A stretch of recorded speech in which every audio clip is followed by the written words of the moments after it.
Morning. Dwayne here, Dry Creek Wrangler School. Gonna try to make another video this morning. Got me a new wireless mic, so hopefully this will fix the audio problems. I'm not gonna lie, the audio situation on this whole YouTube video thing has been a burr under my saddle from the start. And if this don't work this time, I think I'm gonna do something different, like take up underwater basket weaving or something. But anyhow, so we got audio, and I got me a little Bluetooth clicker from Walmart so I can stop and start the video from sitting right here. So this morning, I am a high-tech redneck. Mama's not here. She went back up to Idaho to help our oldest daughter with the birth of her third child. She has two children now that are like 4 and 1.5, and so she's got her hands full. So Mama's up there helping that until the baby's born. So I'm on my own. Want to do a video this morning on the difference between horses and mules. I've got several requests on that, and so that's what we want to cover today. Now the question is, which is better for me, a horse or a mule? Now that's probably not the best approach to that question. The best approach to that question would be, which is better for you and what you're doing, a horse or a mule. It's not which is better, a horse or a mule. So we want to look at the differences this morning. Now, as you probably know, a mule is a hybrid between two separate species. It's a hybrid between a donkey and a horse. Most of the time you take a jack, which is a male donkey, and you breed it to a mare, which is a female horse, and the results are a mule. Now sometimes, and it's much more rare, you can take a stallion, which is a male horse, and breed it to a jenny, which is a female donkey, and get a mule. But that's a lot more rare. Okay, so we're gonna look at just the average and the normal, a mule out of a jack and a mare. Okay, now I've owned mules, I've ridden mules, and I've packed mules, but I don't consider myself to be an authority on mules. But I know that there's guys on this channel who know way more about mules, who have way more experience than I do, guys and gals. And so I want you guys to chime in, okay? We want to hear your input. We want to hear your experience. This is no longer my channel. This is our channel. This is a resource for people, okay? A community. So I want to hear from you as well. I like to say that mule lovers are like vegans. And that's not a poke against vegans or mule lovers, but you don't have to ask them if they are one. You meet them, and within 5 minutes, they'll tell you. And that's just a testimony to what a good mule is. People are passionate about good mules. So let's look at the difference between the two, okay? So they're a hybrid. Being a hybrid, they get the best qualities from each species, the mule and the horse, okay? So from the donkey and the horse. So from the donkey, now we're talking, there's exceptions to every rule in the universe. Wars are started over people being exclusive and dogmatic about everything, all right? I know there are exceptions, all right? But pound for pound, if you take a jack and breed it to, let's just say, for example, a quarter horse mare, all right? And then later on you breed a stud to that same quarter horse mare. Let's just do it like that, okay? Let's have a benchmark where we're starting, all right? Normally, pound for pound, the mule will be stronger than the horse will. It'll be able to carry more weight. The mule will have more stamina than the horse will. He'll be able to go longer under duress. The mule will be more sure-footed in rough country. The mule will be able to eat rougher. That means he won't require as much food, and he'll be able to live and excel on poorer quality grazing and feed than the horse will. And he won't require as much water as the horse will, okay? That's the rule. So the question would be then, why doesn't everybody ride a mule? If a mule, as a rule, is superior to a horse in trail riding, at least, riding in rough country, why doesn't everyone ride a mule? Well, it's a good question. We'll answer that.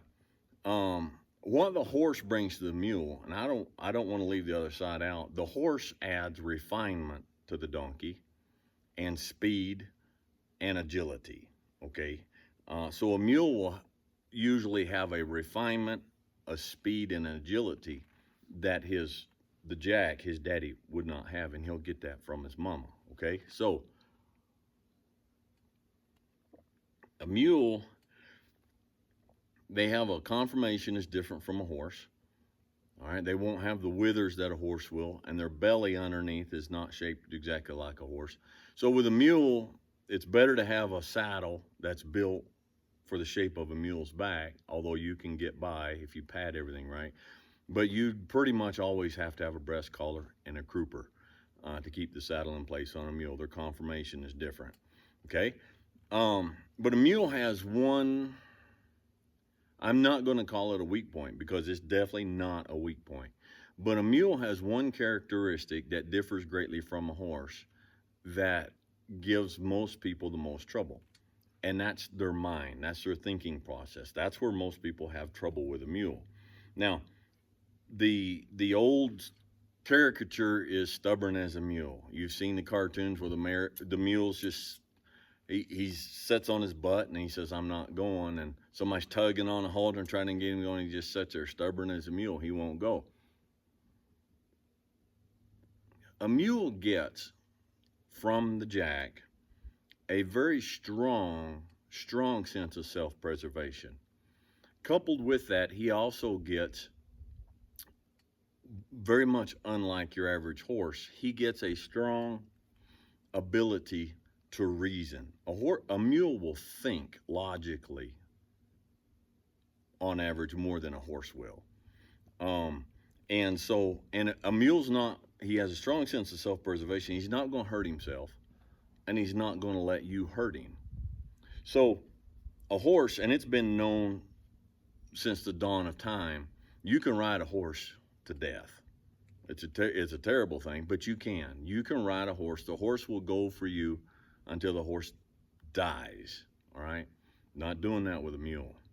A mule has a reserve, and a mule will get down to the point where his body is tired, and he gets down to the point, and he taps into that. He gets to that reserve, and he says, no, I'm done. If I go anymore, it's going to be detrimental to my health, and I'm not going to let you kill me, and so I'm done, and he'll stop. And if you don't know mules, if you don't know horses, if you don't know, and you know, people will overwork animals just out of ignorance. They won't know, but the mule knows, and he will not let you hurt him out of ignorance. You take a horse. Now this is a barbaric, wrong way to do it, but you can take a horse down to water, say a creek or a river or something, and the horse is scared of that water. And I've seen it. You can get somebody out front with a lead rope pulling the horse, and somebody back behind them whooping them with a switch, and you can get the horse across that water. Now, don't recommend that you try to pull that stunt in front of me, but that's the way people do it. You ain't doing that with a mule. You can pull back a truck up there to the side of the river and tie a rope to the bumper of that truck and halter that mule, and you ain't dragging that mule across that river. If he thinks that river is going to hurt him, he's not going to trust you. The biggest downfall, I think, in people riding mules is the mule is smarter than the rider, and that's where it comes down to. You've got to talk that mule through the situation, and you've got to convince that mule that this isn't going to hurt him. You're not trying to hurt him, and he has to trust you, and he has to have the experience of going through different things and not getting hurt, that he has confidence, self-confidence in that. So this is how I illustrate the difference, okay? In my experience, in the grand scheme of things, is very small. So it's not worth much, all right? There's other people who have different experience, so we'll pool all our experiences together. In my experience, when I'm wrangling other people, I got other people behind me on horseback, or I'm packing mules. If I'm responsible for the care of others, I'll ride a horse and I'll pack mules. That's what I'll do. Now, is that because the mule is inferior to ride? Absolutely not. Let me illustrate it like this. If I have a good horse that I have a good relationship with, and I've got half a dozen people behind me going through the woods and up through the mountains over some rough trails. Now, let's say someone about halfway back in that string, we all stop so we could pick our way one at a time down a really rough place, all right? And let's say someone back in the string forgot what the reverse is on a horse. Now, one of the biggest riding mistakes I've seen people make is they pull back for a horse to stop, and then they don't let off of the pressure. And so if you pull back and hold back on a horse, that's your signal to start backing up. Well, on a greenhorn, when the horse starts going back without them wanting it to, they get scared. So what do? They go into that panic mode and they just pull more and they just freeze. And so the horse just does what the horse told. The horse keeps backing up and starts backing up faster. Now, let's say that I turn around and I see this is going on. Okay. Now, if I've got a really good horse that I've got a good relationship, I can spin that horse around and I can go right down that string, right in the middle of that. The horses in front and back are starting to get nervous. Everything's starting to get a little bit jacked up. And I can ride right up to them immediately and reach out with my hand and take the reins and give some slack. The horse stops, the person calms down, and we get everything under control. Okay? I can do that. On a mule, as a rule, it can't do that. Same scenario, same thing happens. I turn the mule around, I say, hey, we got a problem. Let's go fix it. The mule will assess the situation. The horse will say, he said go, I trust him, let's go. The mule will logically assess the situation. And the mule will then say, are you out of your mind? Do you not see what's going on in there? We could get hurt in there. You could get hurt in there, but much more importantly, I could get hurt in there. I'm not going in there, not doing it. And so I have to jump down off the mule and run on foot up there and hopefully get control of the situation before it gets out of hand. So to me, when I'm in a job situation where I need a mount that will follow my instructions immediately, without hesitation and without question, I want a horse. But if I'm by myself and I'm in rugged territory and the going is tough, and the feed is a little bit not perfect, water might be a little bit few and far between, I don't want something that's going to get out there and freak out and lose its mind, and I want a good mule. Okay?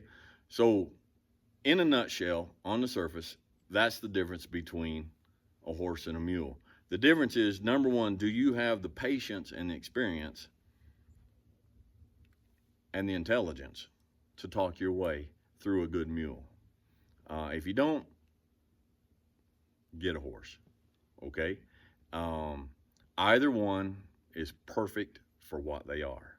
And so what you have to decide is what they are, what you need. Okay? So I hope that helps. Again, I'd love for you guys to chime in. And I hope this helps you. Click the like, if you would. And comments and questions. Subscribe if you haven't. Hit that bell and to notify you when I put out more content. And maybe do the share if there's somebody else in your circle who has these questions and who's looking for a little bit of direction on feedback. Share this with them. And so again, if anything, if it holds true anywhere, be logical, be reasonable, be safe, and have fun. It's with mules. Okay? You got to be logical. You have to be reasonable. You have to be safe, and that can be a tremendous amount of fun. All right? So we'll catch you next time.